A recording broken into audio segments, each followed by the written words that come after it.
Let us derive an expression for time period of a magnet which is suspended using a thin wire or something.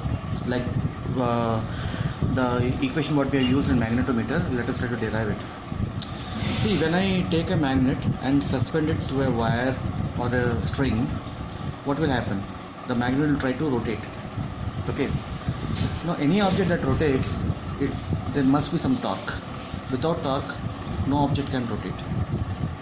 So this magnet has a magnetic moment M and it is in magnetic field B, and the torque will be the cross product of M and B. So the magnitude will be MB sin theta. Now the angle with which this magnet rotates is very, very small. So for a very small angle, I can say that sin theta is almost equal to theta. You will find this kind of statement often many times. What does this mean? If you can take your calculator and calculate sine of 0.0002 and you get almost the same value. So that is the reason why for small angles we are writing sin theta as theta, because these two are same. So torque is equal to mb theta. But torque, one more formula to write the torque is I alpha. I is moment of inertia and alpha is the angular acceleration. Okay, so that means I alpha is equal to mb theta, or alpha is equal to mb by I into theta.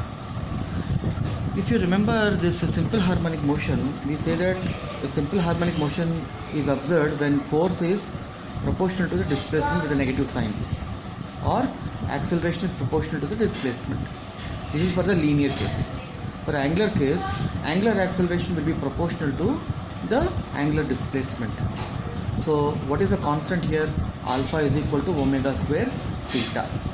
So compare these two equations, you will find that omega square is equal to mb by I, but omega is equal to 2 pi by t whole square is equal to mb by I.